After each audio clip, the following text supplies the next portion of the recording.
I want to take a moment to discuss resource guarding prevention. Step one, management. Clean up any high value resources, clutter, and anything you value. If you don't want to see it destroyed by a foster, it shouldn't be in their foster space. Here are some good examples of management from NNR fosters. On the left, we have a tub of work supplies, a computer mouse, a computer keyboard, and on the right, we have a foster who blocked off what is a junk shelf from their young foster dog. When it comes to resource guarding prevention between dogs, have high value items in separate spaces, such as meals and bones. Do not feed dogs together.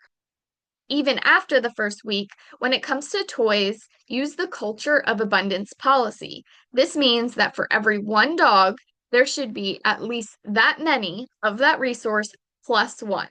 So let's say that lamb chop is your dog's favorite toy. Then if there are two dogs together, there needs to be three lamb chop toys. When it comes to resource guarding against humans, NNR has a couple simple policies. The first is to always trade your foster. A common misunderstanding is that we only want fosters to trade if they see signs of resource guarding. No, this is false.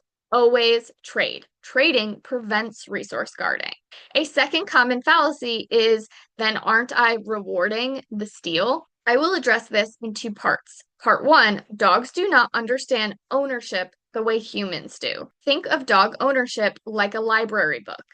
That book is yours while you have it, but as soon as you check it back into the library, it is open for anyone else to check out. If you are using the remote and then leave it on the coffee table, you have checked that library book back in. It is open for anyone to take. The second point is that before the dog has the item is the time to work with them on not taking things we don't want them to have, such as a place cue for while you're cooking or during meals, or a positive leave it cue. Once the dog already has the item, now you need to pivot into resource guarding prevention mode.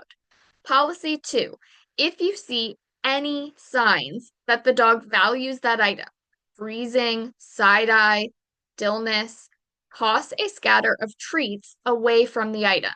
Once they have moved away, you can bring them outside before cleaning it up. Humans approaching dogs with valuable items should always be positive. Tossing treats as you approach them while they have a bone or anything similar is always a good protocol.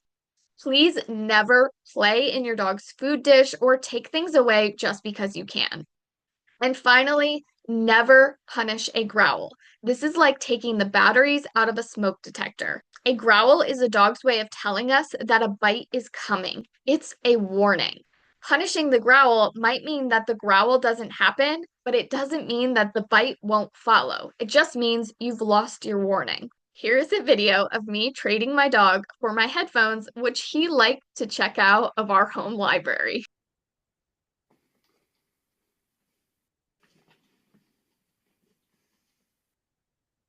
You can see there are some freezing over this item, which tells me that he values it.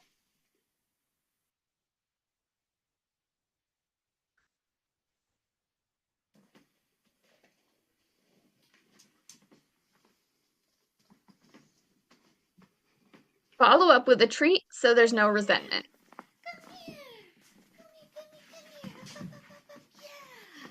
I'm scattering a pile of treats away, retrieving the item.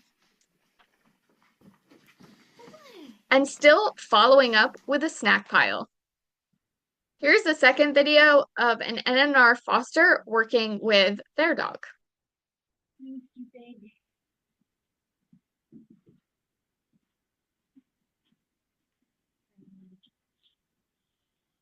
You can see they had to trade to get the remote back. A common follow-up question is, what if the dog won't trade? Or what if they won't remove themselves from the item, even for a scatter of treats? The answer to that is simple. Then they have that item. You back away and respect their signals or their growling. A vet visit is better than a hospital visit. In my work as a dog trainer, I frequently see dogs killed from resource guarding, far, far more than dogs that die from ingestion of items, which is typically a minor inconvenience. They go to the vet, they throw it up, it's a funny story. Resource guarding that leads to bites, that leads to behavioral euthanasia is not a funny story.